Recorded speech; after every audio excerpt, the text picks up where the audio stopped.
and tell you that there are hundreds of people who attend Moody Church and consider it their church home who give absolutely nothing Sunday by Sunday.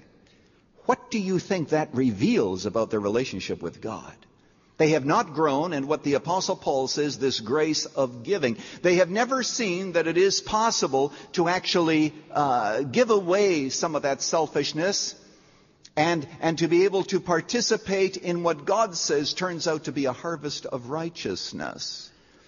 And so our hearts go out to them, not because we need the money, though God knows we do, but our heart goes out to them because we think of what is it that they are missing in their spiritual growth? Where is it that their hearts have been so locked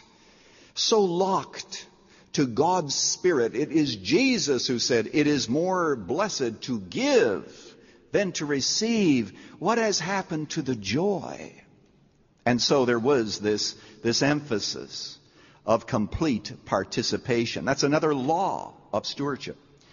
Let me give you another law, and that is the law of proper distribution. The law of proper distribution. Now notice, it says that they sold what they had. There was no needy person among them, for from time to time those who owned lands or houses sold them, brought the money from the sales, and put it at the apostles' feet. And it was distributed to anyone as he had need. They said, our first project here in Jerusalem is to the poor. Good idea. We here at the Moody Church have a fellowship fund, and the fellowship committee investigates the various causes and needs that come to its attention, because the Bible places a great deal of emphasis on the poor and our need to help those who are indeed needy because of all kinds of circumstances. Now, and so what they did, though, was they took this money and they put it at the apostles' feet. What does that tell you? It tells you that they very much trusted these apostles to do what was right. They knew that the money was going to be dispensed with integrity. And could I say it is important in our giving that we give to a ministry that does have integrity? Once again this week, just for a few moments, I was watching a television evangelist. Now, this isn't true of all of them. There's something about me that if I'm surfing, I can't seem to get past these folks and tune in for just a moment.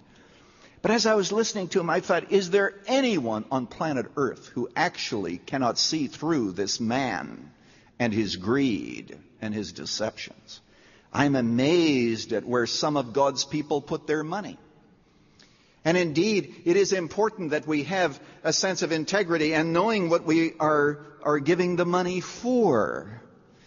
And knowing that it's going to be properly taken care of.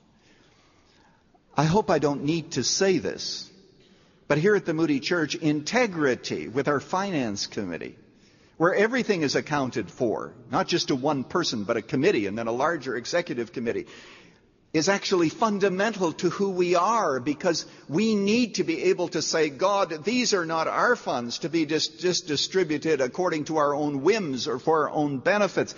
These funds belong to you. They have been given by God's people, and because they are God's, what we do with that money is much more important than what we do with the money that we hold back, because this is God's.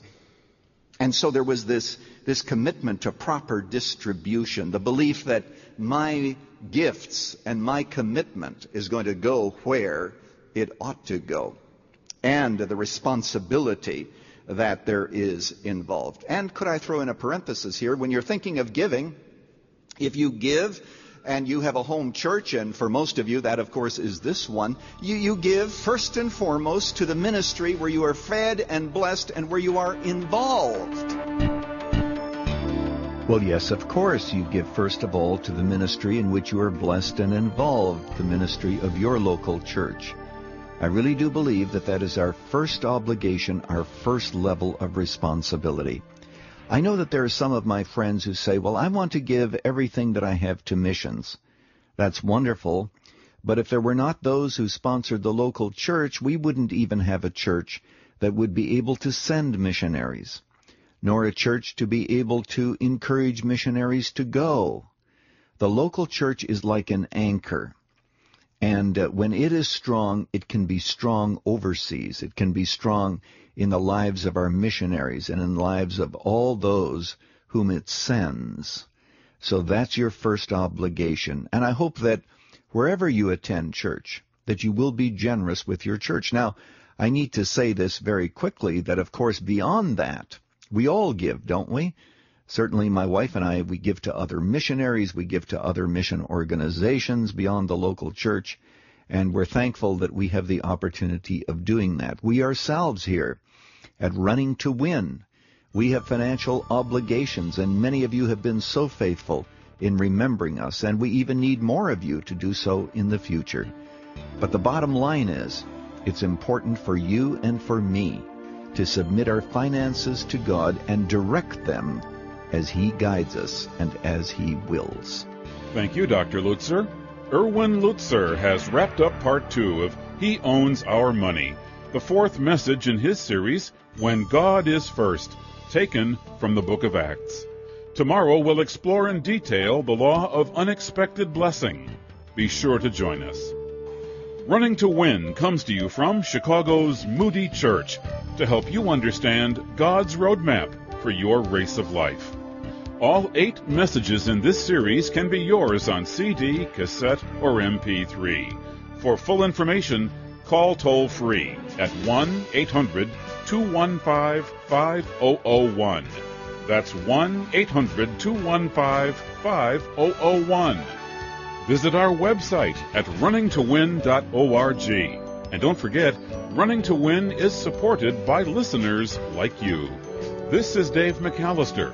For more about how God really does own your money, join us tomorrow for our next Running to Win.